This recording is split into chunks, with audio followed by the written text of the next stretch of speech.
ओम शांति। राजयोग न सिर्फ बाहरी मनुष्यों के लिए है, बल्कि इसका घर में भी सर्वोत्तम इस्तेमाल किया जा सकता है। यह संपूर्ण पवित्र गृहस्थी को अपने अंदर समाये हुए है। जिस प्रकार एक पुरुष अपना कार्य करता है, स्त्री अपना कार्य करती है, लेकिन राजयोग दोनों का बैलेंस सिखाता है। वो ऐसे कि जिस प्रकार एक मेल अर्थात पुरुष को कहा जाता है कि बहादुर होना चाहिए, किसी काम को करने का जज्बा होना चाहिए, शक्तिशाली होना चाहिए, वैसे ही एक स्त्री के लिए कहा जाता है कि वह अपने मन से बहुत भावुक होती है, केयरिंग होती है, लविंग होती है। ये होना भी चाहिए। अब ये बात तो हो गई शरीर के हिसाब से कोई स्त्री या पुरुष है तो, लेकिन हर पुरुष और हर स्त्री के अंदर एक आत्मा तो है ना।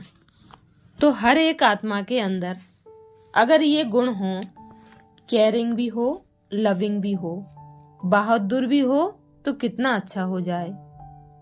दरअसल ये आत्मा की क्वालिटी है और आत्मा पहले ऐसी ही थी। तो दो मन के संतुलन का नाम राजयोग है। अगर दोनों मन यानी हर एक व्यक्ति अपने आप में इस तरह से संतुलित हो, तो घर का वातावरण कितना शांत होगा, कितना आनंददायक होगा। ऐसे वातावरण में सभी अच्छा महसूस करेंगे। अब सवाल ये उठता है कि क्या हम सब उपरोक्त बातों के हिसाब से जिन गुणों की या जिस समझदारी की हमें आवश्यकता है, वे सारे गुण, वो समझदारी, वो कला हम सब जानते हैं? क्या हम सब सही तरीके से घर का वातावरण सुख से भरपूर, शांतिपूर्ण तथा सुकून वाला रखने में योग्य हैं? क्या हम जीवन में आने वाली समस्याओं का मिलजुल कर समाधान या हल ढूंढने में परिपूर्ण हैं? क्या हम बाहर के अनचाहे, समस्यापूर्ण, असुरक्षित वातावरण का सामना करने में सक्षम हैं? जब हम इन प्रश्नों के उत्तर अपने आप से पूछते हैं, तो मन कहता है नहीं, वरना आज घर घर में शांति होती, समाज सुखी होता, हम सबके चेहरों पर खुशी झलकती, हर कोई अपने आप को सुरक्षित महसूस करता। तो यहाँ पर हम सबको व्यक्तिगत रूप से काम करने की जरूरत है। जितना हम अपने ऊपर काम करेंगे, आत्मा का स्वधर्म शांत है।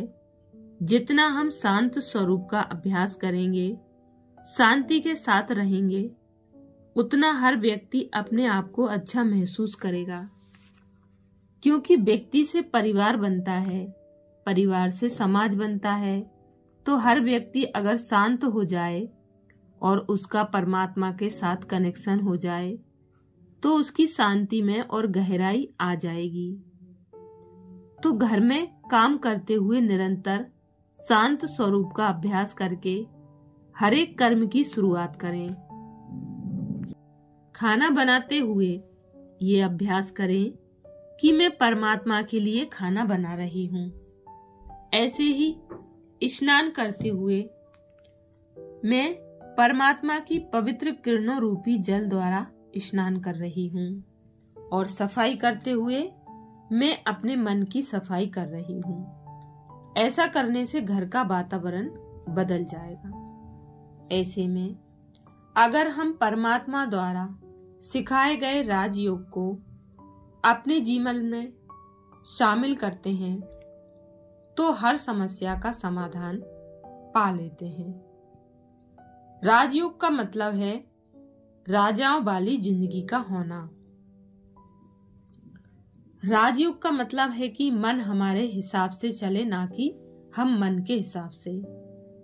क्योंकि देखा गया है कि मन के वशीभूत होकर कईयों की जिंदगी बर्बाद हो गई है।